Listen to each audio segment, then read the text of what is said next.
Hello, hello,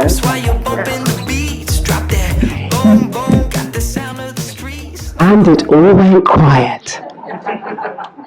Wow, wow, yes, it does work. Good evening, everyone. Good evening. Yes, you are here. Yes, you are. And welcome to the Youth Connect Southwest Young People Awards 2022. Wonderful. And I understand that congratulations are in order. It's been a year since Youth Connect Southwest began, so happy birthday. 3 years? 3 years. 3 years. Happy birthday. 3 years. 3 years, that's good enough for me. Okay, so, well, I'm very pleased to be here. I'm Sherry Eugene Hart, and I'm honoured to be part of this occasion. It's a special occasion, and we're celebrating young people, aren't we? We're celebrating achievements, celebrating developments, large or small, and celebrating the positivity, the creativity that our young people have within them. So it's a wonderful occasion and one that should be celebrated every year. It's fantastic.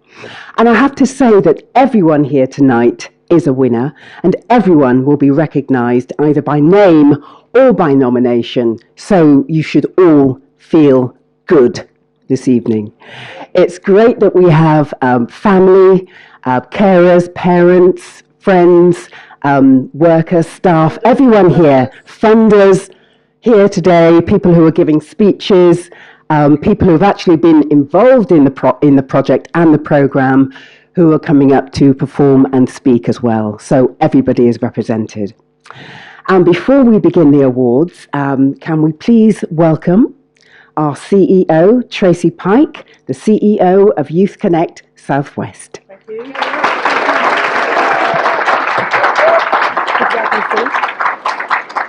Wow, I can't believe it. There's a great big light shining directly at me, so that's helped, so I can't see anybody.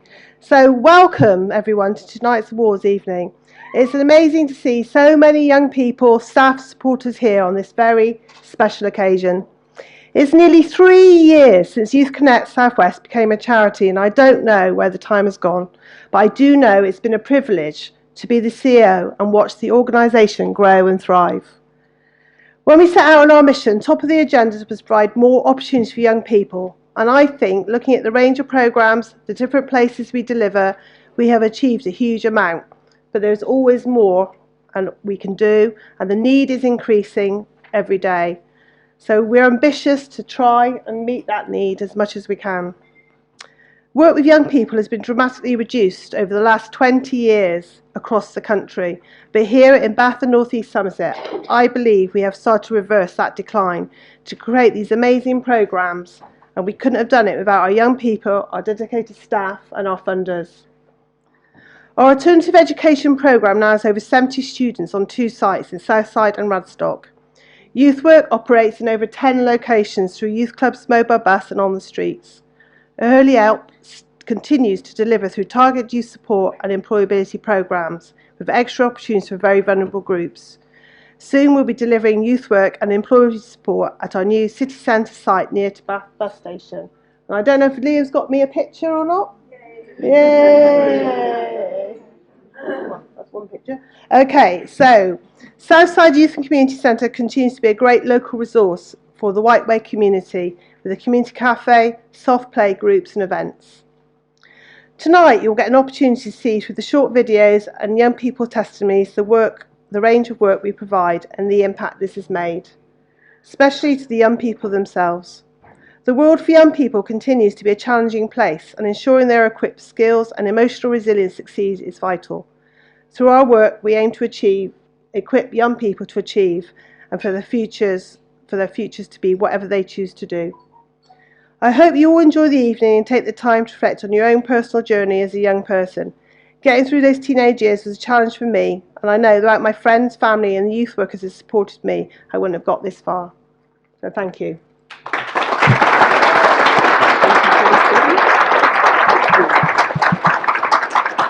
Tracey Pike, ladies and gentlemen, wonderful. So, the stage is set. Shall we begin? I reckon we ought to.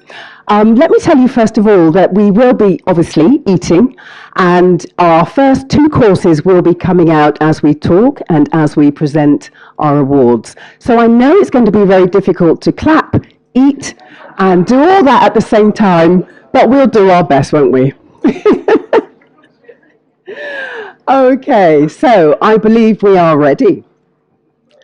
And our first award goes to Catherine Harris. Catherine, would you like to come up as we watch a video with your nominee? Catherine Harris.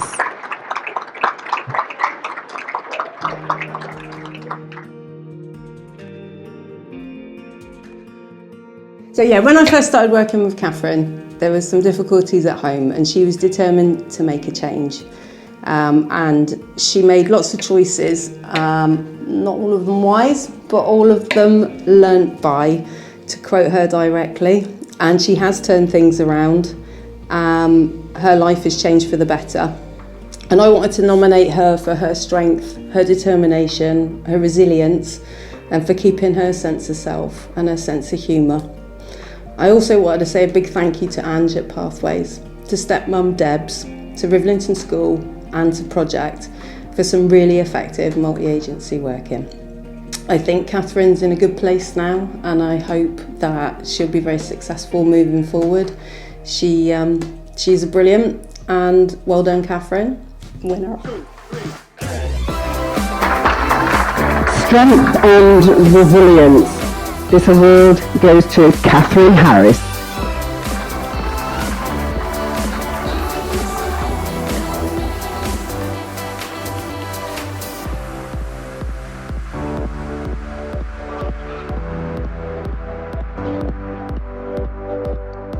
Well done, Catherine. So we move on to our second award. Our second Young People's Award goes to Tegan Alt-Dando.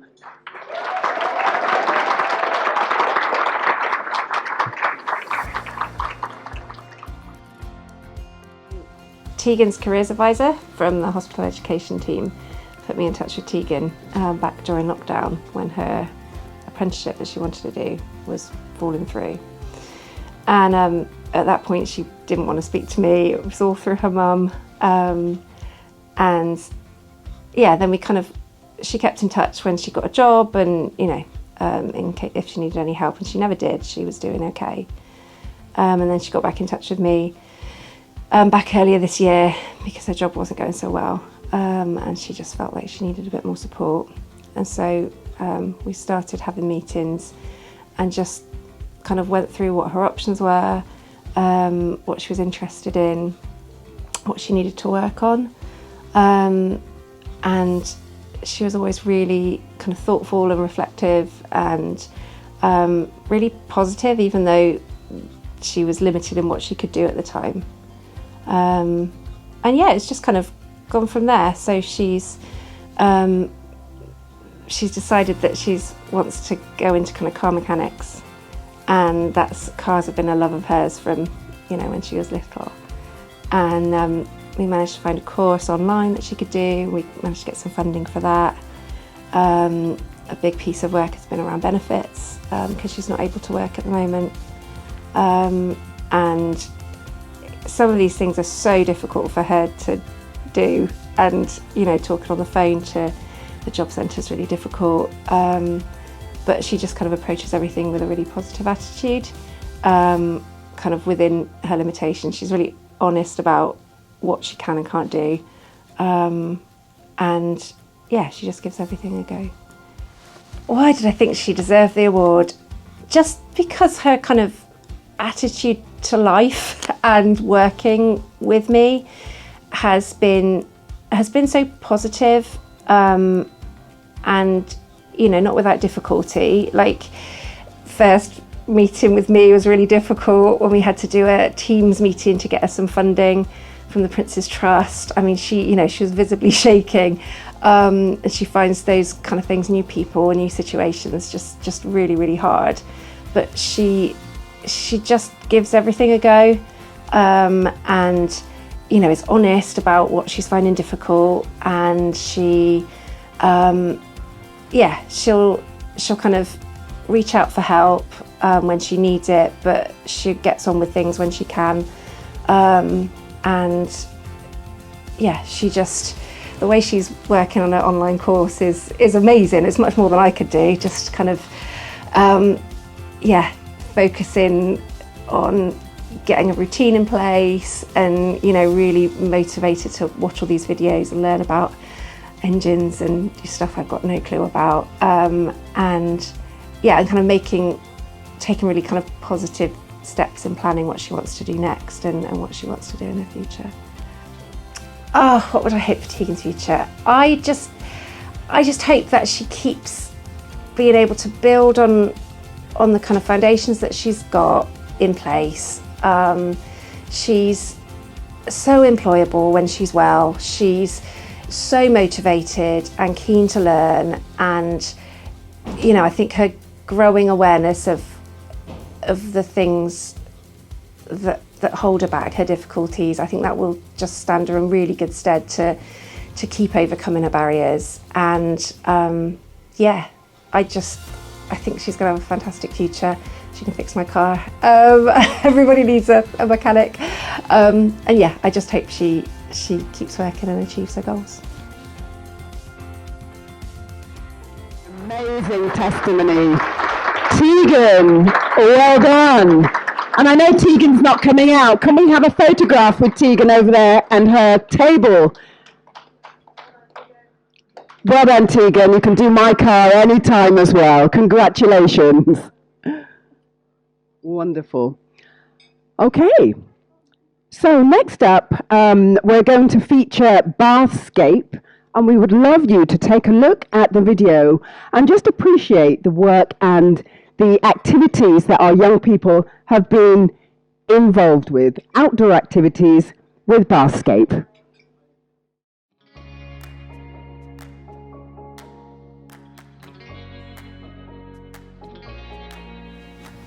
Youth Connect South West were commissioned by Bathscape to run a programme of outdoor activity sessions with young people who were living in key areas of Bath who were experiencing some disadvantage.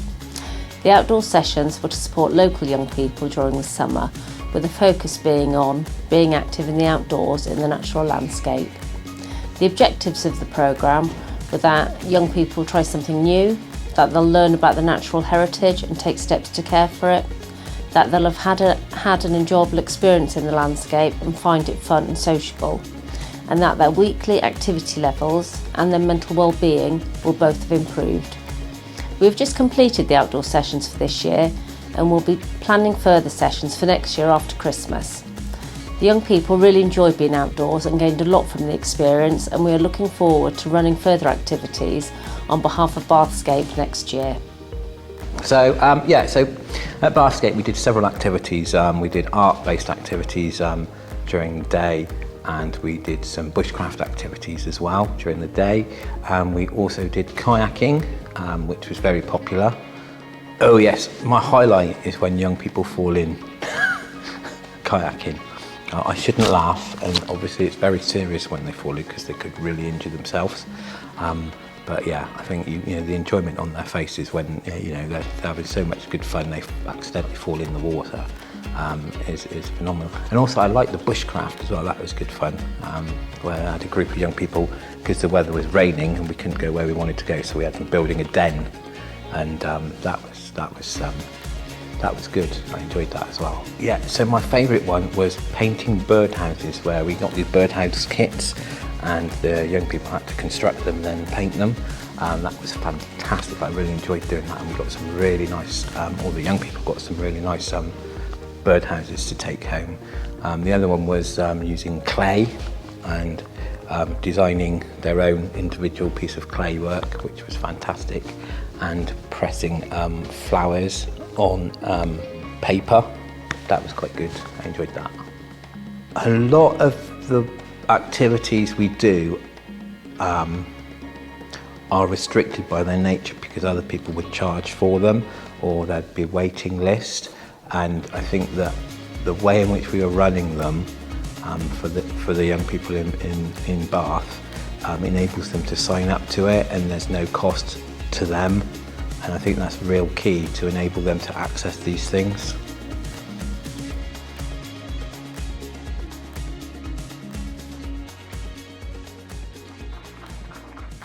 Fantastic work of Bathscape there, and I quote, "My highlight is when the young people fall in." Wow. Wonderful film though, absolutely amazing. So let's move on to our third award of the evening, and this one goes to Rihanna Holbert. Rihanna.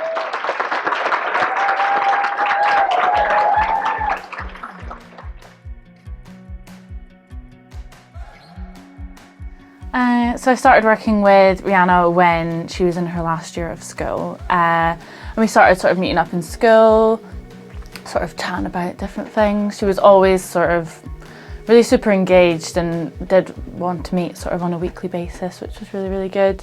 And yeah, so we played Uno a lot of worksheets and just generally talking about things that were going on for her. And then when she sort of left school or during the school holidays, we'd often go to the garden centre near where she was living and go for sometimes McDonald's. But yeah, just I think the support for her was mainly around being able to open up and speak to someone about what was going on for her, and yeah, just having extra support with things like CVs. So she ended up getting a job, which was great, and yeah, just sort of her next steps after school. I nominated Rihanna because she's just always been very engaged in the support, and I think that she's shown a great amount of resilience and sort of, yeah, engagement, I guess, throughout the time that we've worked together. And she was always up for doing different things and chatting about stuff and yeah, things like that. And I think she's come such a long way since she started working with us, and that's through her own like hard work as well and her engagement with the service. And I just think that yeah, she's done such a brilliant job and such a big sort of stage in her life, sort of leaving school and moving on. So yeah, a highlight moment. I'm trying to think. A funny moment anyway was the time that I decided to get her horrendously bad nosebleed during one of our appointments in my car, and she dealt with the situation very well. We both laughed it off, and it's something that we both sort of remember to this day as quite a funny moment in our work together. So I guess in some ways that's a highlight. I just hope she keeps sort of doing what she's doing, keeps being really motivated, keeps working hard, and yeah, I feel like now she's moving on from the support, that I think she's got the tools that she needs to do whatever she wants to do in life, and I think that's really great.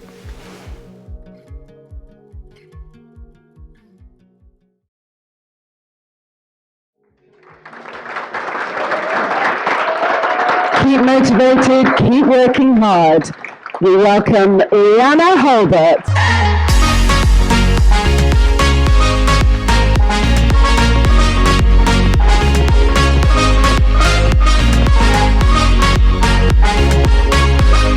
Rihanna.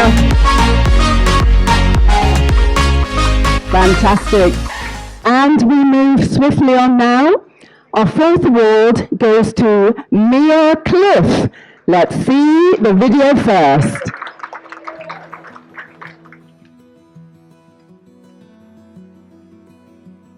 So I started working with Mia when she was 15, I think, when she was at school. So she was referred through to our engagement worker team. So I met her, I used to meet her at school regularly. Then we set up Learning for Work, and it seemed like it was a really good option for Mia. I did support her to go and apply for college, and so she applied for a mainstream course, but they didn't feel that she was quite ready for it at the time, having had quite a disrupted education up until that point.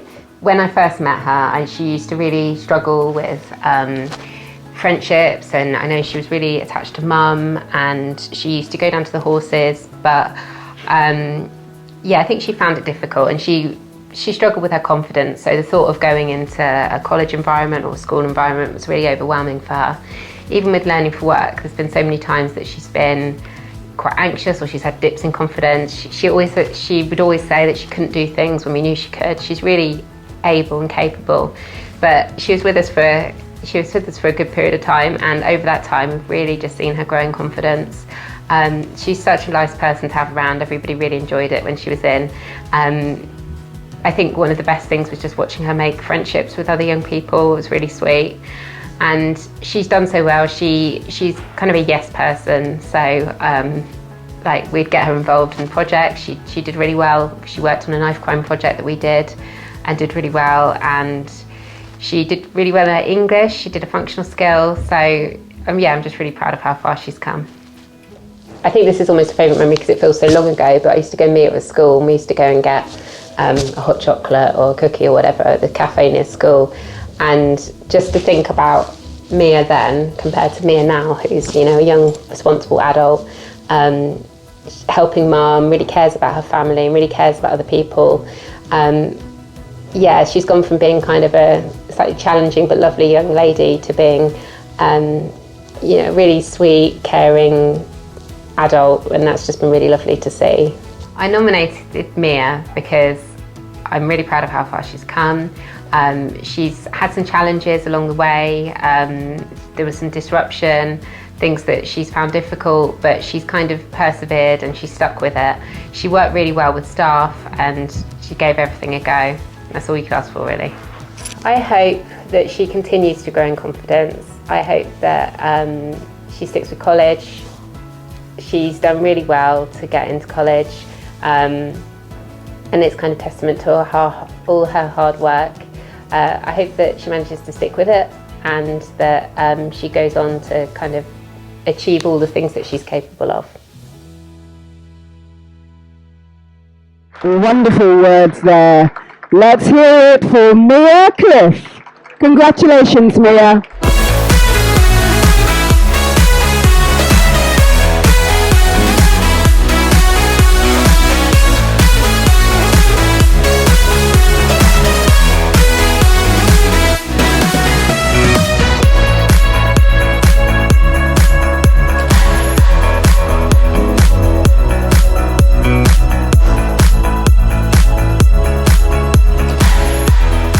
Okay, congratulations, Mia.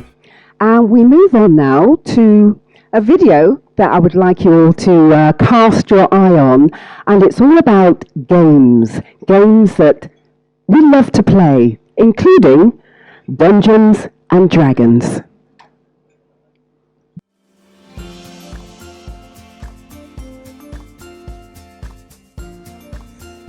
So, the games group that we run on a Tuesday in Midsummer Norton is a fantastic session for young people to come down who've got interests in any kind of games, but we've got a large following of young people that play Dungeons and Dragons.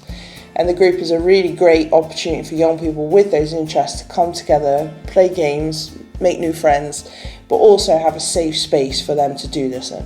So we run the games group for ages 11 to 19 and we've got everyone attending that session from those in year 7 all the way up to 6th form who are joining us after school.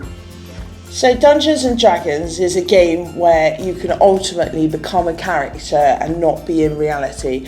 One individual takes the role as the dungeon master and they create a story in which the players have to follow. So it could be anything from fighting monsters to wizards. There's different characters, different races, different origins of the game. But ultimately, it's a fantasy game that allows young people's imagination to develop, expand and explore within the context of a game. Highlight for me of running the games group is seeing those young people who come in who've never played Dungeons and Dragons. Like myself, I'd never played Dungeons and Dragons, and actually they're now at a point where they understand how to play, how to build characters, and what is happening now is the young people are running their own campaigns, which is really key. So they're taking on responsibility for leading those groups, and actually that's fantastic to see because it's very much a peer-led session. So this project is unique and it provides young people with a completely safe space to be themselves. We don't always traditionally with this type of project, unlike some of our others, we get a variety of young people, some who've got special educational needs, those that might not be neurodivergent, those who have got sexuality, they might be questioning their genders. So it brings in young people who we don't always see in our traditional clubs, and it's because of the nature of the gaming that we're playing that allows them to create a character. So if they don't feel they can be themselves, they have that opportunity to use a character to be themselves, or they can come in and be themselves, because there is the option of being themselves as a character. So it really gives young people a safe opportunity to explore themselves and explore their backgrounds, explore the way they're feeling, but through a game. We get great feedback from the group, and we've recently had one of our local town councillors come down and visit, who was really impressed by the amount of young people attending and the way that they interact with each other. And from the young people, the feedback is that they want us to keep going, they want more sessions, they want more time, and they want us to provide that for them. And that has been brilliant. Yes, we must all keep playing games. Absolutely fantastic and inspirational too. So we're moving on now. I want to introduce you to Luke Gardner. I know him as Gardner, and he's an amazing musical artist. I watched a video, and I mentioned this to you earlier, didn't I? I watched a video of him, and honestly, absolutely fantastic to see this young person on stage. The confidence that he was just giving off was amazing. And you are incredible. You're an amazing person. You have background with YCSW, and you are an alumni. So you want to share your experience, and I think we're ready to hear it. Ladies and gentlemen, please welcome Luke Gardner.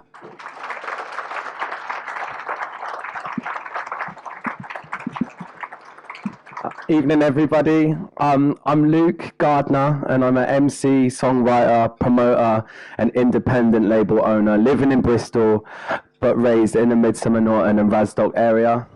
I've been grinding away for the last 10 years, searching for my place within the music industry with my own brand of sound and lyricism, which moves across the spectrum of sound system music and goes far and wide beyond. In the last 3 years, I've managed to turn my hobby that I originally cut my teeth with at the youth clubs in Midsummer Norton, Radstock and Bath area into a career as a full-time musician. In 2019, I released my debut album, Good Time Not a Long Time, which was my first big leap of faith and my first album. I got to work with some of my musical heroes and did my first UK headline tour.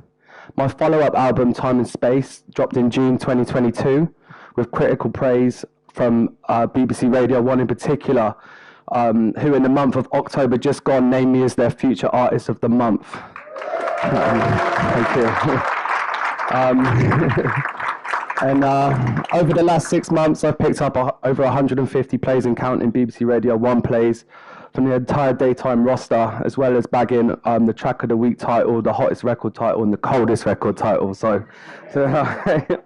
And yes, I've managed to release some notable collaborations with Gentleman's Dub Club, DRS, Aries, as well as taking centre stage for a host as Hybrid Minds, watched the ride on their large-scale drum and bass shows.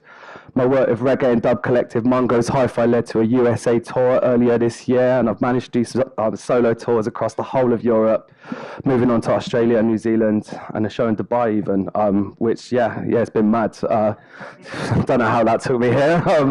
But yeah, we just come off the back of doing 30 festival shows this summer, and I just sold out the Trinity in Bristol, which is a massive deal for me to do that in Bristol. Yeah. So yeah, enough about what I've been up to recently, and time to take it back to the days of attending Radstock Youth Centre. We had some incredible support available back in the day, and I still hold those times very closely to my heart. I felt all nostalgic writing this, and thinking back to those days where I'd go down Radstock Youth Centre every week as a safe space for me and my mates to go hang out after school and do something productive and stay out of trouble. It was really, really great times. And on reflection, the services available were phenomenal and a massive factor of me starting my quest as a musician. One of the workers at the time, Katie, and a few members of her DJ collective were all aspiring DJs at the time, and they'd go and play their big club nights in the big city in Bristol. Then we weren't allowed to the clubs at the time because of our age, but we'd all look up to these guys like gods, and yeah, they were the cool kids, and they'd help us out week in, week out by setting up decks, helping us practice on their Technic 1210 turntables, and yeah, which don't really never see them around anymore. But yeah, it's before the days of CDJs and streaming services like Spotify, and yeah, they'd bring all their new tunes and let us get our grubby mitts on them, which, you know, respect to them for doing that, because not many people would. I can also remember Sam, who's here tonight, yeah, helping us achieve writing courses where a few of the members from the Bath service would come over and help us write songs, and I still take something from those sessions today. I remember one of the mentors told me, Luke, you know, you don't actually have to swear in every track to get your tone across, and you can use actual words. And yeah, and that actually hit differently because, you know, I've been giving it large to this point and trying to have rap battles with every man, dog, MC, you know what I mean, woman. And yeah, I started to take things a little bit more seriously after that point. And aside from the musical thing, yeah, like I have to big up the youth services for their sexual education services at the youth centre. At the age of 16, where everything in the world is a relatively new experience, we were given essential and professional advice on information and how to practice these kinds of things safely with things like C cards and advice sessions, and which is all really helpful in the grand scheme of things when you're young, wild and free and chasing just about anything that comes your way at 16.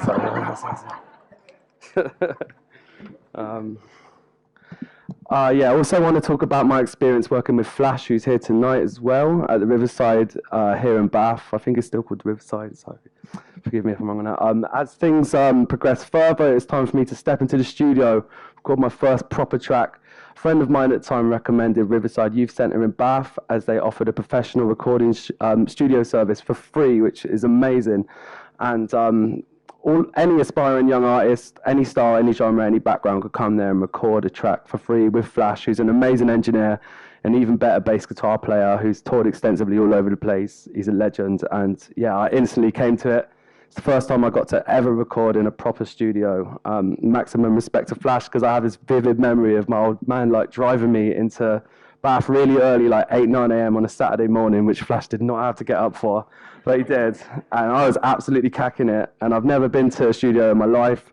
Flash rocks up, makes everything feel super comfortable. And yeah, I have to big him up because that was a massive deal for me at the time in my early stages of my career. And I won't forget that. And Jane, who's here as well today, has known me for a very long time also. She was there for my very first gig, was instrumental into helping me getting onto some lineups. She's seen me play at the Village, Fate in Hayden and Clandown, which is small towns, onto 3,000 deep crowds at Glastonbury Festival, and it makes me happy to share with you that she told me that tears were shed that day. I was just like, yeah, which is great. And yeah, like it's nice to have some 360 moments like that where, you know, it comes around. And yeah, just going to wrap this up now. And just wanted to brush on how I got from the youth club to where I'm at currently. And my first bit of advice is I strongly advise to, you know, if you're a youth here, to get yourself to the city for at least some period of your adult life. You have to dream big.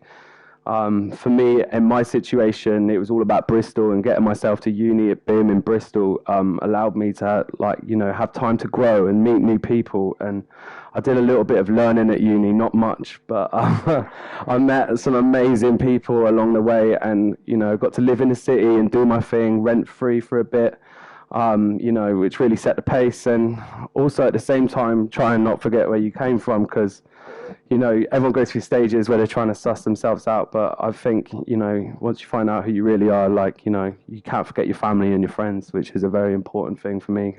You know, they come first. And yeah, we have to throw ourselves in at the deep end in order to grow. You'll make mistakes along the way, you'll take risks, you'll lose money, but all of it is an investment to your life and your project. And yeah, you'll see it builds and builds and gradually becomes what defines you. It's a lot of hard work.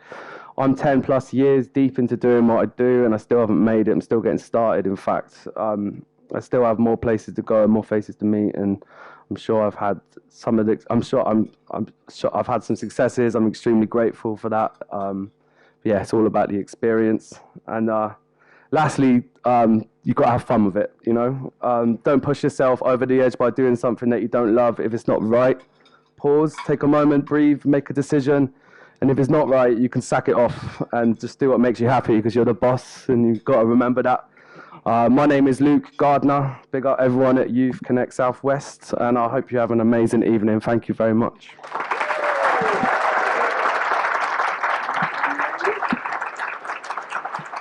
Wow. What an inspirational man. Such power in your words, Luke. Seriously, such power. And the message I think we all need to take away from that is the dreams. Keep your dreams because they can come true. And Luke is talking about the fact that he hasn't actually finished yet. He hasn't achieved everything that he wants to achieve. But wow, what a journey you're on. Luke Gardner, everyone. And just in the beginning, I did mention that I'd seen a fantastic video of Luke, and I want to share that video with you now. So, Luke, if you don't mind, let's just cast our eye to the screen. Glastonbury Festival 2022. Mate, what a ride that was. We've all been looking forward to this festival for so long. Most, if not all, Glastonbury attendees will agree that this festival is literally a part of them as people. This festival changed my life, that's for sure. Now, I'm not new to this place. I haven't missed a year since 2007. I've grown up from a little boy to a performing artist at this festival, and over the years we put some damage on Shangri-La, the Common, the Unfairground, even the Arcadia Spider, but I've always wanted to experience the magic of the Glade stage.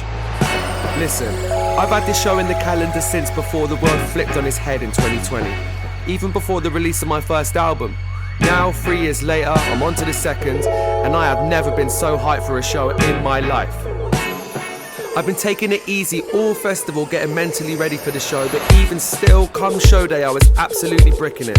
I hadn't felt nerves like this in a long time, but together, with a little help from my friends in front and behind the speakers on Worthy Farm, we did it. My name is Gardner, and these are my friends. Thank you for joining us. Gotta be loved, I need to be loved, I wanna be loved by somebody, not just anybody, only you.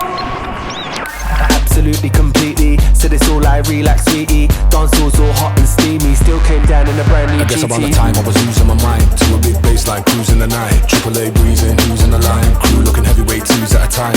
Gonna RAVE ride to the ASAP 5. Everyone looks wavy skied. Nobody ever gonna break this vibe. Lucifer, son of the morning, God now will chase you out of earth.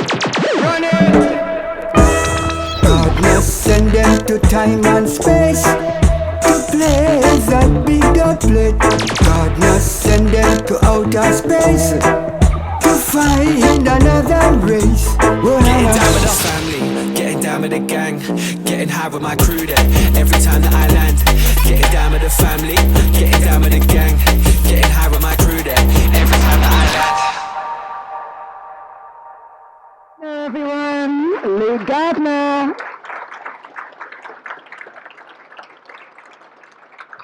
Fantastic. Nice one, Luke.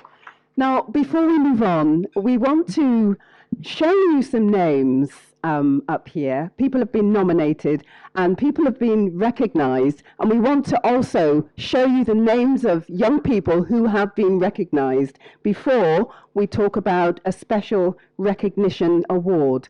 So, because I'm standing here, I can't actually see the names, so I'm going to see if this works. I'm going to try and take the microphone off. Yes, that was good.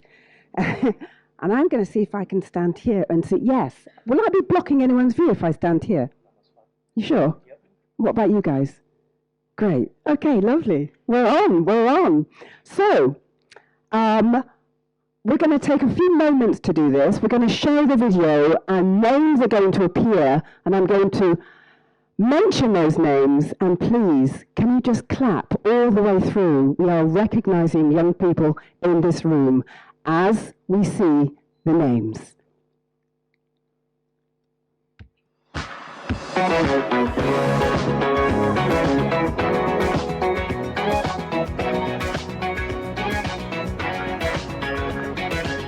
So these are highly commended winners. We are recognizing Logan Woodland, Sammy Lucas, Sam Meacham, Arthur McGuinness, Annabelle Grobler, Liz Tozer, Alec Tall, Kieran Ellie, Finley King, Poppy Lawson, Daisy Higgins, Enya Davies, George Baker, Maggie Al-Amajaj, Ruby Clark, Lainey Orchard, Maverick Hunter, and Luke Woods.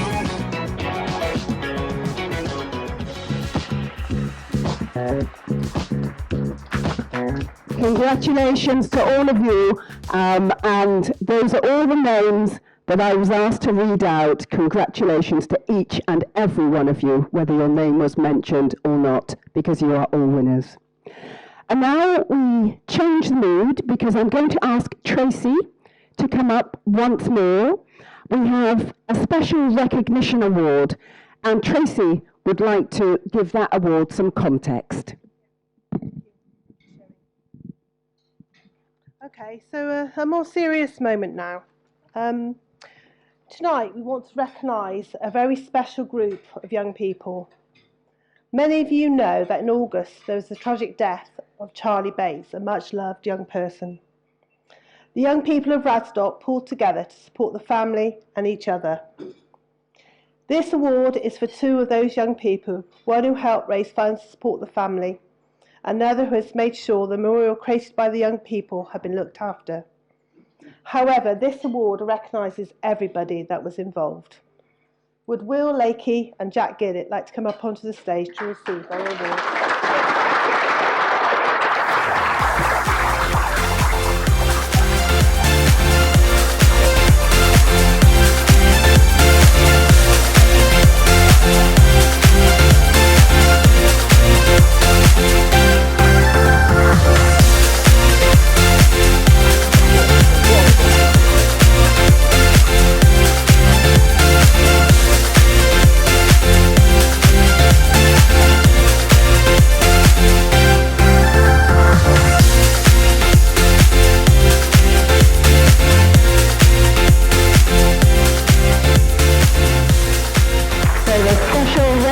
Award goes to Will Lakey and Jake Gillett. Thank you, Tracey. Thank you. So now we've got to that part of the evening. We are more than halfway through, and the main meal is just about to come out. And the nice thing is that the awards are going to stop for a moment. We're going to have a break, and you can eat your food. Yes, and we will be back in about 15 to 20 minutes. So enjoy your meal. Don't go too far away. Have a wonderful meal, and we'll see you in 15 to 20 minutes. Thank you, everyone.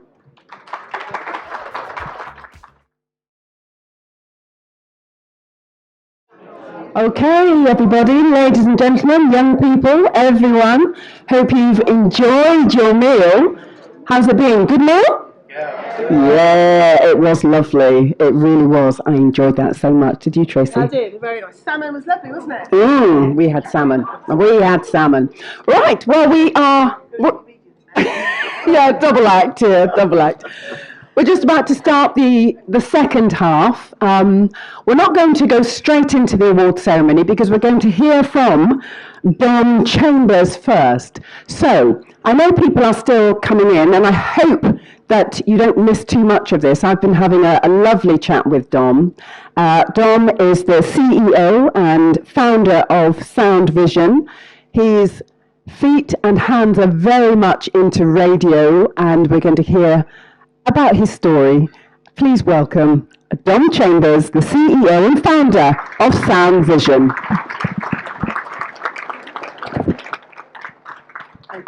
Thank you very much, Sherry. Well, good evening. Hello, hello, hello. Is it not a better plan to be in here than outside? Oh, I'll tell you what, coming in out of the wintry winds and the conditions for a nice bowl of tomato soup, that's done for me. That's made my evening. What a wonderful evening. There are other reasons. I nearly went to the wrong hotel, by the way.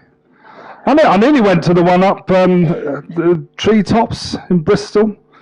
I think the Rotarians would have been very surprised. I'm not a very good Rotarian. Story you'll be pleased to hear for another occasion. There's other reasons for enjoying being here. Apart from the fact I've never heard of this hotel, it's lovely to be here, and it's very nice, frankly. But this is a great community. This room is hosting tonight a great community, and I love being part of it. As soon as Youth Connect Southwest launched 3 years ago, I did that kind of Mikhail Gorbachev, Margaret Thatcher thing. We're going to do business, definitely, because all the people that I've been working with through Bath and North East Somerset Council were part of it, and that's fantastic. What an amazing range of stories we're hearing tonight, and I think there are grown-ups, there are adults who remember their childhood, and there's another set that would frankly forget it. And I'm one of the ones who remembers really a lot about, and rather somewhat longer ago than yours, Luke. But I do remember what it's like to be a kid, that kind of uncomfortable transition between childhood and adulthood, which is all about the acquisition of confidence, I suppose, to deal with whatever the world is going to shove in your direction. And I had a miserable time, no more miserable than I don't suppose anyone else going through that period. And at one point I remember I only had two things, my oil paints and Radio 1 on a little transistor. I had no friends, I was being bullied at school.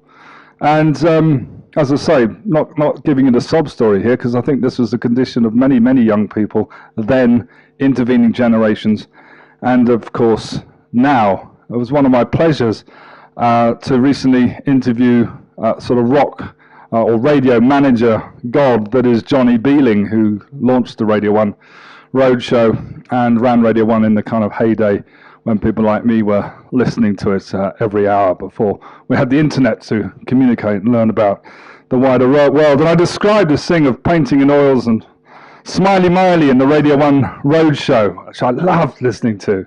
Whereas there was a couple of people remembering those days as well, yeah.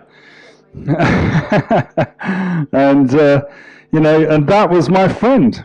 And Johnny said, well, that is exactly the point of what radio is. And I discovered it for myself doing late night radio in London.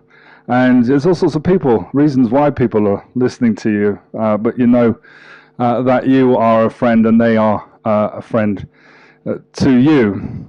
But the oil paints, creativity. I think that's what it's all about. I painted in oils, not very well, but I loved it.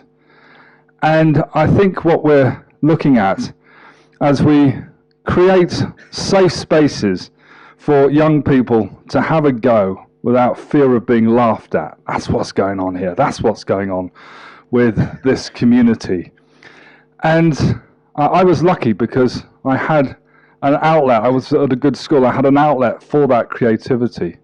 But this is what we're doing in Sound Vision's relationship with Youth Connect Southwest. We are creating those spaces, as I say, for people to have a go. Encouraging their creativity for their well-being, for therapeutic benefit, and to develop skills and confidence, and most crucially, self-belief. That underwrites everything. Because if you can help people develop self-belief, they've got the tools and the resilience to deal, well, I nearly swore, to deal with what life has to offer you, which is sometimes in the negative. If you've got self-belief, you will be able to carry yourself to a place, hopefully, as a fulfilling your aspirations. And so for me, that is what it's all about. I launched the Somer Valley Education Trust, now known as Sound Vision, because Somer Valley is a region. Very pleased to see my good friends from Midsummer Norton over there and around the room. Somer Valley is a geographic region, but as we've grown this charity, we're now working in London, Taunton, about to start working in Weston-super-Mare. Clearly we're working here in Bath. this is a developing charity, so it became important that we kind of lost the geographic reference. And somebody said, Tom, you've done a really clever thing here. So that naturally attracted my interest. And I said, what have I done that's so clever? He said, wow, I can see what you've done. You've called it Sound Vision. So when you can go back and get the legal identity of the charity changed from the SV of Summer Valley to Sound Vision. I went, oh yeah, yes, that was a well thought out plan. Complete coincidence, but actually a very, very good idea. So the Charity Commission of England and Wales will be getting a letter from me at some point.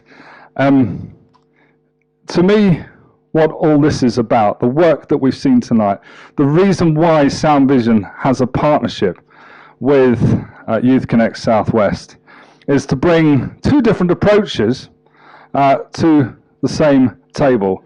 And I spotted an opportunity where Flash had been really mentoring and helping young people for many, many years, supported by Bath and North East Somerset Council. But I'm assuming, anyway, under some austerity measures, that work was coming to an end. And I thought, well, we can't let that one slide. So it was really important to create an environment where Flash's really, really vital and important work could continue. So I thought, what are we doing here? I once came up with a project title in the last recession called Pathway to Employment. Everyone thought it was a government initiative, which I didn't put them right on, and frankly benefited hugely for it. I thought, what are we doing here? We're getting people off the street and into a studio. And often when things are not looking good, you know, in that problematic transition that we all go through, but then there is loads of people in this and every part of the world which are not enjoying good circumstances. But the one thing often remaining, the one positive remaining, can be, when everything else is rubbish, can be a love of music. And if we can grow that, then we start to build the confidence and the self-belief and everything that will give people the tools. Not necessarily people are going to go into, like Luke here, into the music industry. Just as the Sound Vision training on communications and media skills is not designed to fuel the BBC. Unfortunate illusion after the announcement of the end of local radio the other day, but it's not about that. It's about equipping people with the skills for life. So Street to Studio is 100% about that. I'm delighted that 2 or 3 years into this project, it's thriving, it's developing, and as I develop Sound Vision across the UK, and possibly to areas beyond as well, I think Street to Studio, the link between music creativity, music technical skills, and people's opportunities and well-being is going to be absolutely central to how this charity grows. And I think it's going to be very central to how Youth Connect Southwest grows. So let us enjoy a film made by Liam, all about it.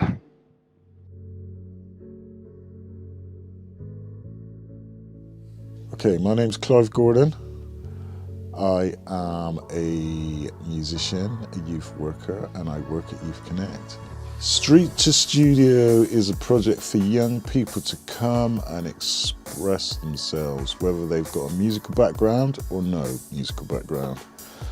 Obviously you have to like something in music for, you know, but yeah. What they want musically is support, really. I just help them achieve what they come in for. So say a young singer would come in, never sung in a studio before, and just want a decent quality recording of them singing and doing their thing. And yeah, we record it and then we mix it and give them a full, good quality professional sound. We've got there's quite a few young producers, male and female. There are a few guitar players that come in and write their music, and we sort of produce that together. I just help them, guide them. Mainly just music production and young rappers a couple of young guitar players writing songs. Why am I involved? Well, for me, growing up, I used to go to youth centres. We used to rehearse in youth centres when I was younger. But for me, when I was studying music, there was not really anyone around in Bath at the time. So I ended up going to London to study my instrument, which is bass guitar. So after, thinking what do you want to do, I kind of wanted to help young people get a good foot in music, which is something that I didn't really have when I was trying to study, especially around this area.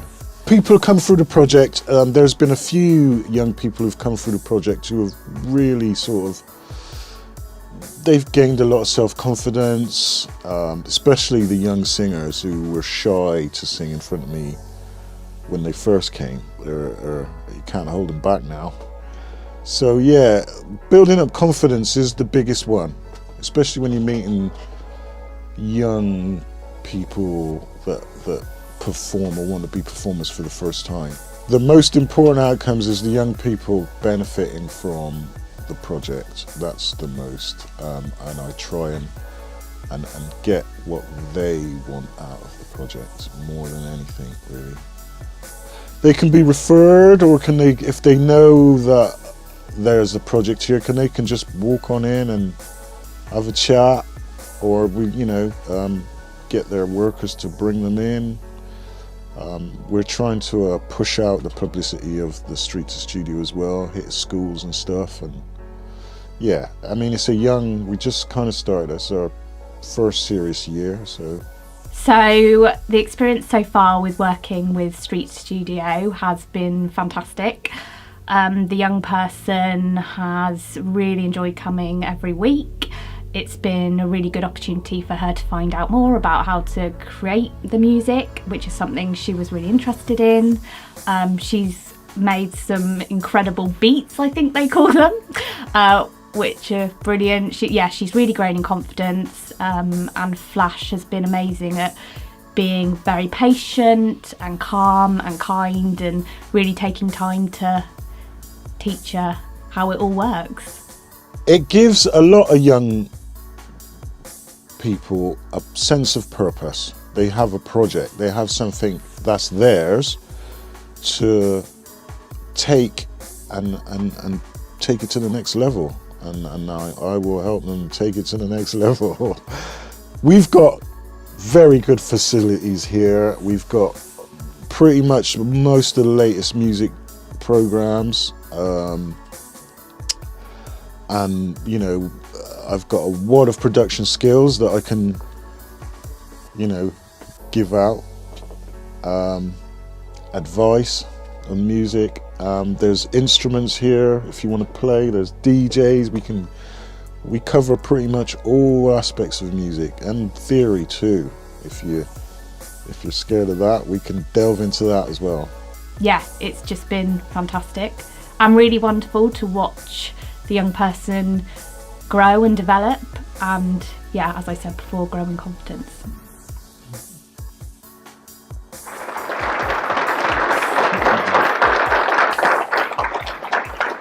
Now, you've just finished your justified applause for Liam's film there, but I want you to join me in more applause and making some noise, because we've just heard from a remarkable person who engages young people like no other. Ladies and gentlemen, will you join me in showing our appreciation to Clive Flash Gordon?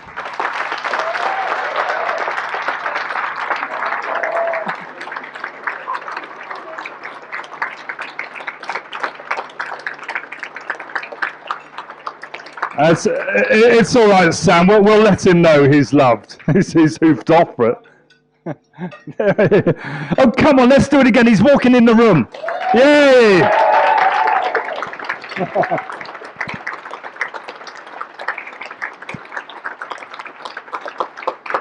All Right, we're going to continue with the evening very, very shortly, but I want to tell you that we are planning the next stage. So we've got Street to Studio up and running. It is impacting here in the Bath region. We want to now create Studio to Stage. Thank you for the support that you're giving all the projects tonight. Thank you, funders. Your role in this is absolutely crucial. You heard it here first. Studio to Stage is the next stage of this, and I hope to be back here next year reporting on the success of that, as well as all the other wonderful things this charity does. It's been great sharing this time with you this evening.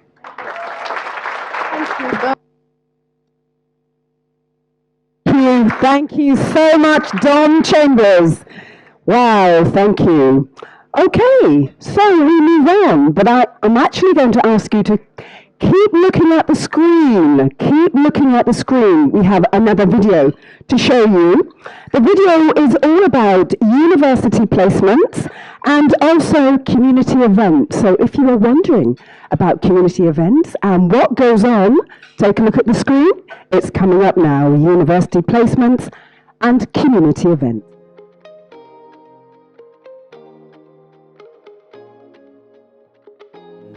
I started off with Halloween, helping Babs with that, creating a Halloween event where we did a trail around White Way all the way to Bath City Farm, and that turned out really well. We got loads of donations for sweets and stuff from the community from the local shops that we gave for free to everyone who came on the trick-or-treat trail. And then we had, straight after that, we had the Young Persons Awards, which was just celebrating all the young people here in the community. And then after that, my proper first event was the Christmas chalet in town, in the Bath Christmas markets, where we had a charity chalet to raise awareness of Youth Connect to all the people, to make them aware of our services in the community outside of just White Way. Then after that, I did the Christmas Southside Fair, where we focused on meeting the community's needs of there being an element of neglect in Bath, where they sort of focus all the Christmas events and markets in the city centre where all the tourists will go. So by doing it here at Southside, we were able to give them a mostly free, if not affordable, Southside event. And we had a massive turnout. I think it was over 150 people or something like that, more or less. And after that, I think I mainly focused on community programs. First, it was Men's Sheds, who came and worked with us here. And basically my job was just to help them, accommodate them, to have a space to work out of, to help offer their services to the locals here in the community, which was really good for them to address particularly older people's mental health. Then after that, the main focus was the parent and carer toddler group. Once that got going with Rachel Spence and Kelly and stuff, which took a while, it became a reliable thing that the community were able to access week in, week out with their kids, to give them a social environment for their kids, and also the mums, or parents and carers, sorry, to meet other people in the same situation, and for the kids to develop their social skills and stuff, because there's not a lot of that going around in the community in terms of social places in White Way. And then we had the Older People's Lunch Club. Got that going, and that's got a decent regular turnout of about like 7 to 10 people every week, doing bingo, getting a free meal, and just like socializing and having fun. And that was the whole point, to address that community's needs. I did little odd things, like helped with Blooming White Way one day with Tracey, and I think Susie was there too, and we helped clean up someone's garden for them for free and sort of dig out all their weeds and plant new flowers and stuff from, which took the day, which was hard work but really fun. And they were really grateful, so that was great. Jubilee, we managed to get a grant through the Mayor's office for 2 Jubilee events, one specifically aimed at the older people of the community. It was an afternoon tea and dance with live music and stuff, which was really nice for them, and they all were having a laugh and hang out and celebrate together as a community, which is always really important. And then we also did one specifically targeted at families and their kids, as it's a completely different environment to the older people, so we wanted to make sure they could both celebrate it as individual groups, but still as a community together properly.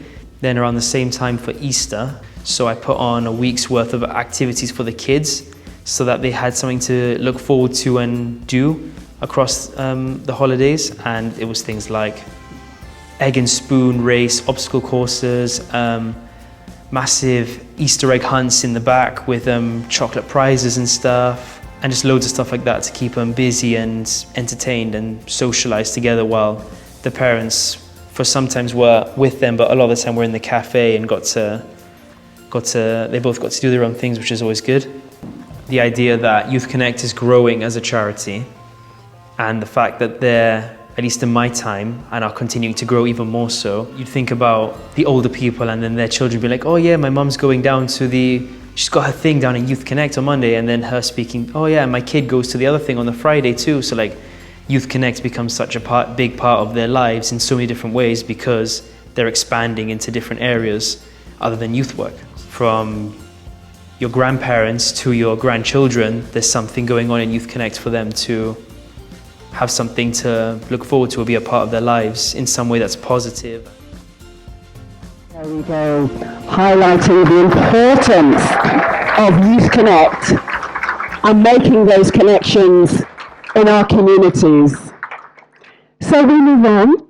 We continue with our award ceremony, and this person you will recognise. Let me tell you his name. The next award is the Placement Award, and it goes to Jack Garcia.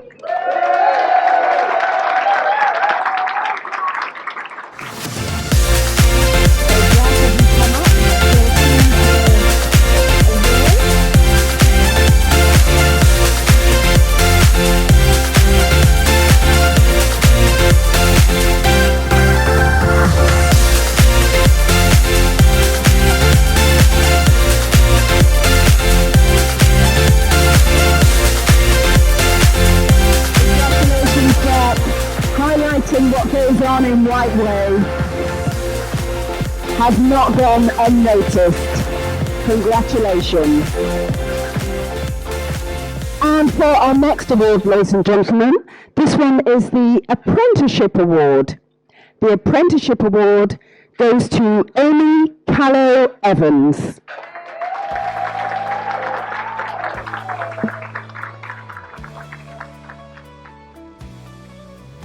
I started working with Amy a year and a half ago as a 6-month contract as a Kickstarter from the college, Bath College. After the 6 months, Amy became more confident with people. Her people skills just went through the roof. Her cooking skills. Then, after the 6 months, we actually took Amy as an apprentice for a whole year as a trainee chef, and she's just blossomed, absolutely blossomed, because of what she's gained over the last year. Her confidence is amazing, absolutely amazing. From the day I met Amy to today, you wouldn't recognise the same person. The best one is quite a recent one. It was a sad occasion because the Queen had just passed away. And we were in the kitchen, and our radio is a USB chargeable one, and it ran out of charge. So I called through to Amy at the front house and said, oh Amy, can you get the plug please for the radio? And Amy was going, and I went, no, please, can you just pass the plug for the radio? It's like, and she went, oh, I thought it was a minute's silence for the Queen. So every time the radio goes off now, I always say, oh, another minute's silence. I hope she goes out in the big wide world and finds herself a fantastic job with fantastic people, because that's what she deserves. Congratulations there to Amy Callow Evans. And we move on. The Volunteer Award. The Volunteer Award goes to Caitlin Waterman Mulder.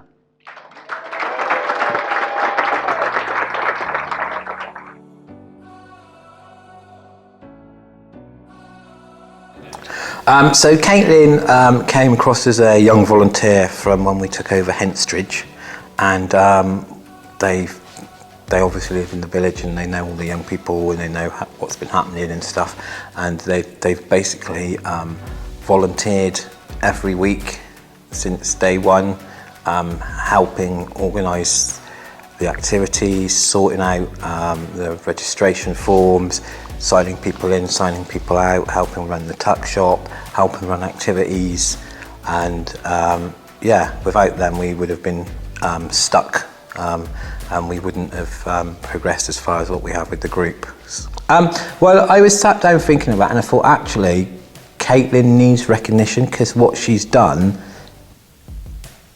is really good and positive, and we don't get many young people come through that are able to support us, and I think that needs to be recognised because they've done an absolute outstanding, cracking job. Well done, Caitlin! I always like the fact that Caitlin always comes when she has nothing left to do, says, is there anything I can do? Which actually I think says a lot. Caitlin's quite young, so I do hope that all the skills that she's learning now can be used in her future, and whatever she decides to do, I think what she's doing now is going to stand her in good stead, whether it's going to college, university, or getting some kind of job or training. She's got the right attitude for all of those things, which is good. Keep up with the work. Well done, Caitlin. Keep up the good work. Nice one, Caitlin. Can we welcome Caitlin to the stage? Let's have a photo taken, Caitlin.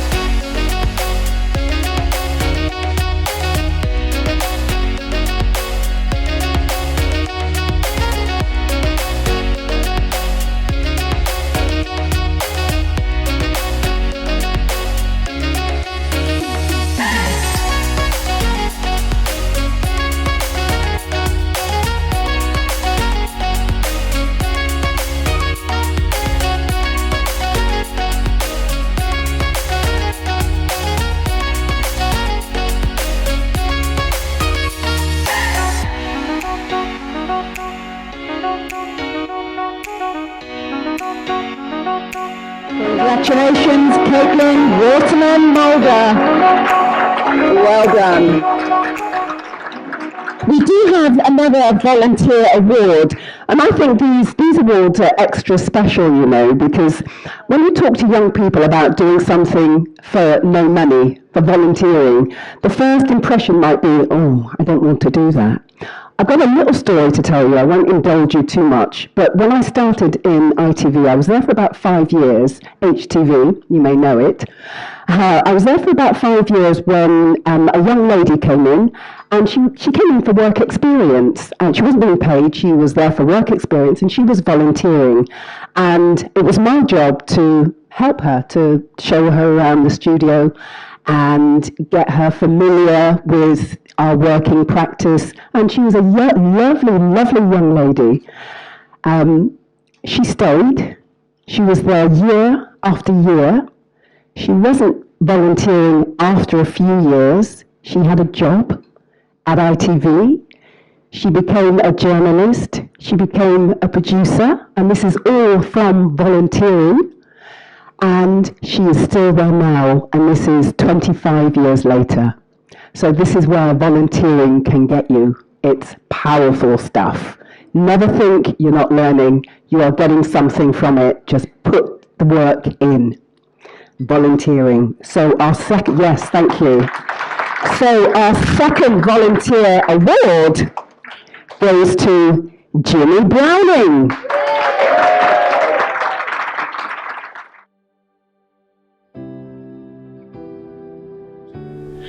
Jimmy started on Learning for Work pre-COVID. So he was a student on the Learning for Work programme then. He then got an extension due to our lockdown, and he really flourished at that point by passing his functional skills, English and maths, and almost creating the VR and coding session with Mark. We found that there was a need for his interest, and therefore that's when this developed. Sort of I've stayed in touch with Jimmy throughout the year just to help him with his progression through Bath College. So from Learning for Work, he went on to the Step Up course to then start an IT Level 2 course. He was so advanced that they put him onto the Level 3, and we kept touching base, and he would then come in and informally volunteer on the VR session with other students who were on the Learning for Work programme, and then that developed into the Partnership for Learning, students getting involved in the VR session as well, and Jimmy then almost being Mark's assistant in that session, and this year it's progressed even further into him sort of looking into doing some one-to-one sessions with other students, and he is hoping to use it as also work experience on his new college course. He's doing a T-level at Bath College, so he's really progressed and done so well. Jimmy is a young person that is he's so mature and so easy to talk to that sometimes you forget that he was a student on the Learning for Work programme, that he's adapted into becoming a staff member, and his ideas that he presents to Mark are brilliant. His working relationship with Mark is fantastic, and they seem to have a really strong idea of how the VR session is supposed to develop. So I think in terms of his attendance, his ideas, his motivation and interest in this area is so strong that there isn't any reason why he shouldn't have this award. I think he's a young person that will really put all of his efforts into making this a success.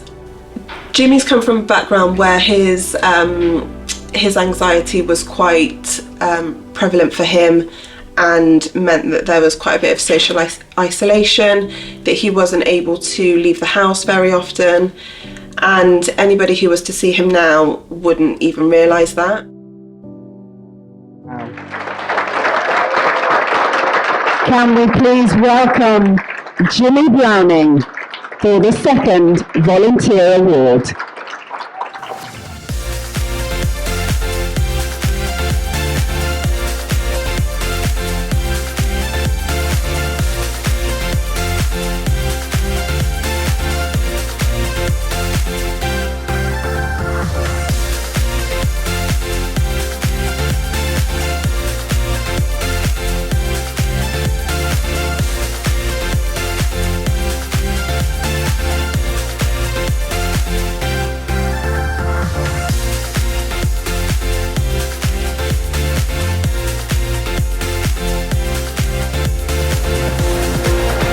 Well done, Jimmy.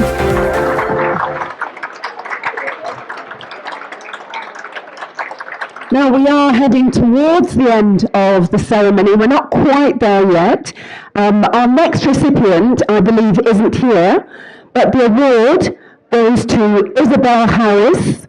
She is being recognised today, and we would like to invite Nat to come up and receive Isabel's award on her behalf.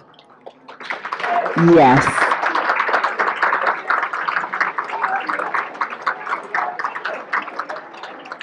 Thank you. And while Nat does that, can we see the video of Isabel Harris and what has been said about her?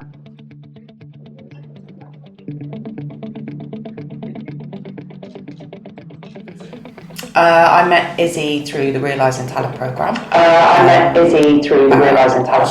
18 months, 2 years ago. Started working with Izzy in year 10. Predominantly working with Izzy in year 10. Predominantly working in school. Outcomes, kind of looking at some positive outcomes. And aspirations for post-16. I think just from the point there where she came into the service. My wife was kind of life for her, what she was managing, good aspirations, where she wanted to go in her life. She had good aspirations, just kind of figuring out how to maybe get needing there, a little bit of support in figuring out how to get there. Bit of self-belief of actually that she can achieve those, and yeah, just creating that space for her to explore what she does want to do, what her strengths are. Probably quite a few actually.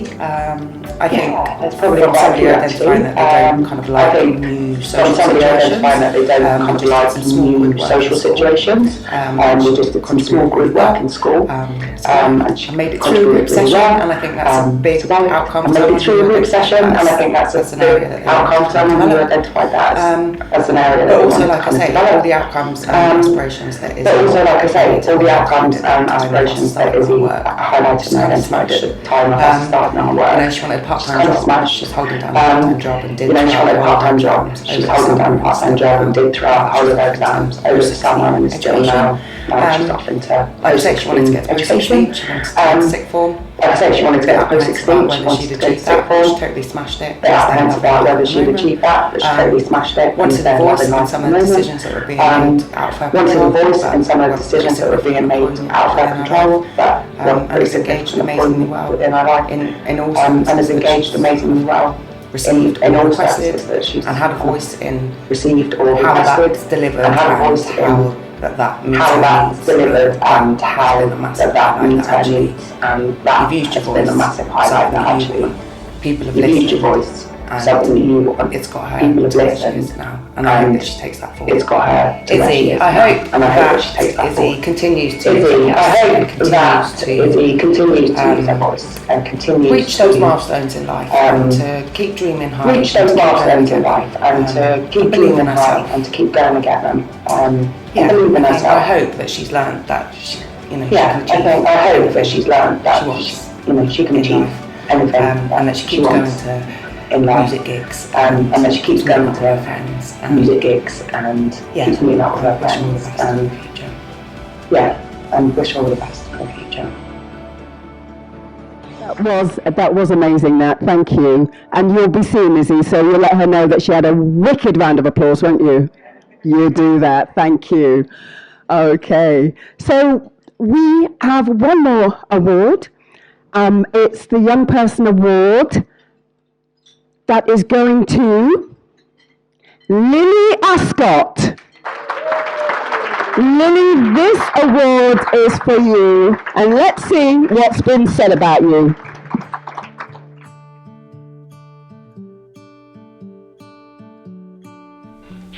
Lily started on Learner for Work of September of this year. She had a background of hers education, so didn't leave the home very much, was quite isolated, had quite a few mental health concerns, and she built quite a strong relationship with myself as her key worker on Learner for Work. I think from when Lily started, she was quite a timid young person, quite insular, and was probably quite affected by what had happened to her previously with other educational providers, and sort of not given that confidence to flourish. When she came here, we struck up such a great relationship, and I think she realised that she was able to be who she needed to be, and that there wasn't any right or wrong way of doing things, and that just gave her the confidence to try everything. And the beauty of Lily is that she was willing to give things a go, so there wasn't necessarily any time when she didn't try something. So we went down to there's a local, like the local church, Southdown Church. She did some childcare work experience down there. She helped at the Christmas charity market and produced loads of arts and crafts, and went with Sarah down there, and that was brilliant.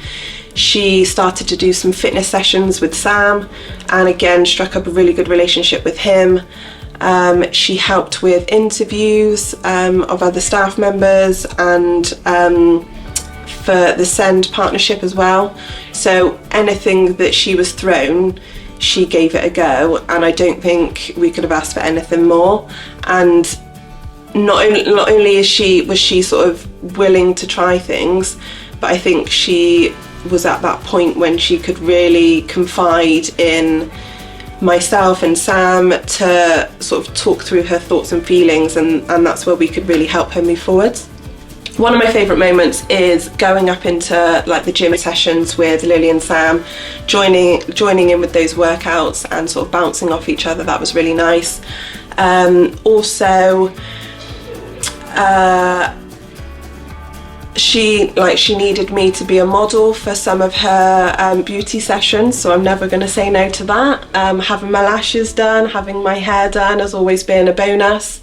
And just our conversations about like her home life or help with relationships. It's just been a really lovely working relationship that we can have those conversations, and she really does value and like use that guidance and advice, and I think it's been so rewarding to see her progression.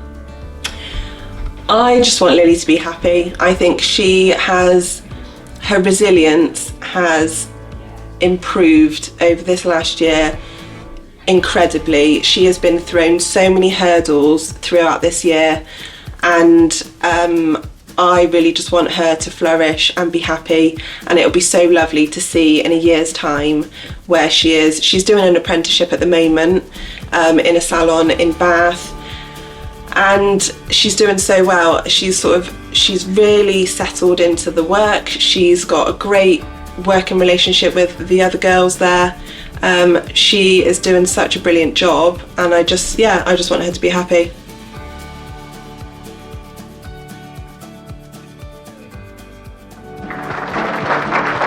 Please welcome up to the stage Lily Ascott.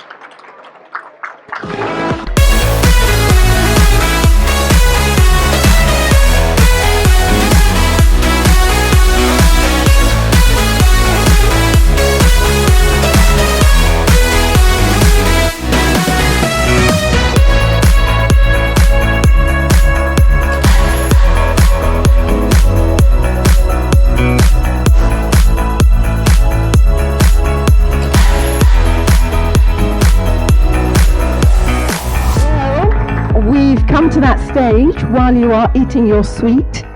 We've just about come to the end, and what a lovely evening it's been. We're not going to send you away. There's music to listen to, there's sweet to eat, but we want to invite one person to perform the closing speech for us. Dean Ramiro, are you here? Yes, you are. Can we welcome Dean Ramiro? Thank you. I was a bit worried there, Sherry, when you said that you were going to invite somebody up to perform. Anyway, good evening, everyone. My name's Dina Romero. I'm the Cabinet Member for Children, Young People and Communities at Bath and North East Somerset Council. Firstly, I would like to thank Sherry for comparing throughout this whole evening. And I think pretty much every single course that has come for you to eat, you have had to have cold. So, commiserations on that. But I think you've done a fantastic job at kind of keeping the whole show going. And I think everybody has really appreciated that.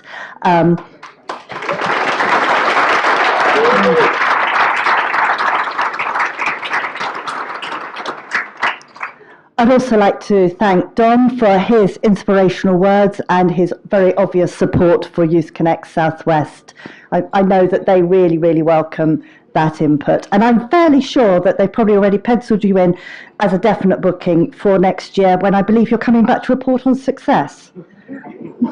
So thank you for that.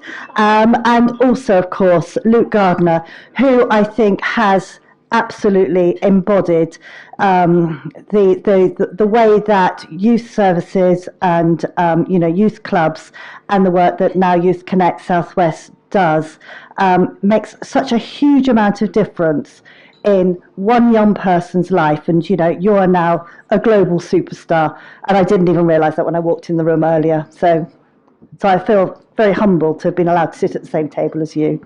Thank you. And I've made a whole page of notes about all the things I was going to say. So I'm sorry that you might have to bear with me, but so I'm just going to go back through to my thank yous again to Tracey Pike and to Sam Plummer for their leadership over the last 3 years and all the hard work that they've done, not just that has been showcased today, but ever since they set up Youth Connect Southwest. And obviously to all the staff, many of whom you saw on screen today and who are at tables around the room, who have helped and worked with so many different people in a range of circumstances. The turnout tonight in such appalling weather, I assume the weather's still happening out there, and the achievements that we have celebrated as well are an absolute testament to you.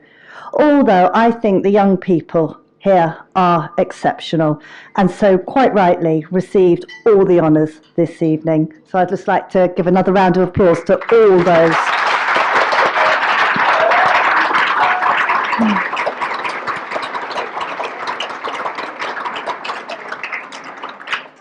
So as has been said earlier, every single person who has been nominated is a winner, and I truly think that you have deserved all the accolades that you are getting. And I just want to also add some of the words that have been repeated by many of those people that have nominated you around how they have seen you develop from when you first met to now becoming young people with so much more confidence, self-belief, and that real investment in your life is so clear that it's going to pay off for your futures, and that you must keep your dreams alive and aim high.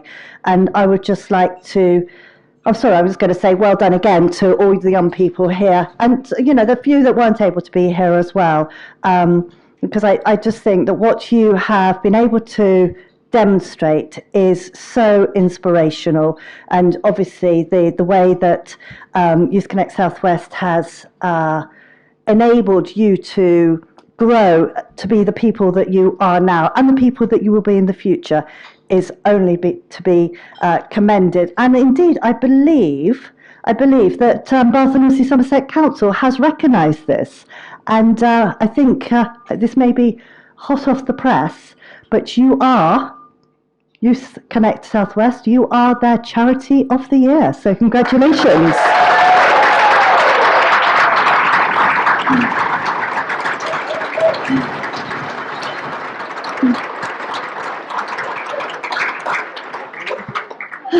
And so I would like to just wrap up, I think, now, just to say one more massive thank you to everyone who's been involved in this event. I think some people who haven't been mentioned, such as Leah as well, need to be commended on what they have done. And I think we can all agree that tonight has been absolutely fabulous. Thank you.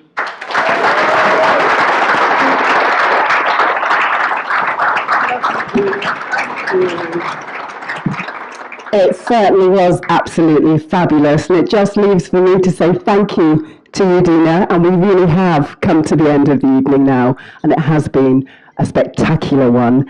And on behalf of Youth Connect Southwest, a thank you to everyone for being here tonight and supporting our young people. And we also want to thank the parents, the carers, the nominators, and the youth workers, and that might be the same people. But thank you all, each and every one of you individually, and congratulations, of course, to everyone who's picked up an award tonight and everyone who's been recognised for their achievements. And I know that Luke was talking about, it takes a lot of time and a lot of effort to achieve anything that you want to achieve. But how do you climb that mountain? You climb it step by step. You'll get there. Good night, everyone. I've been Cheryl Eugene Hart.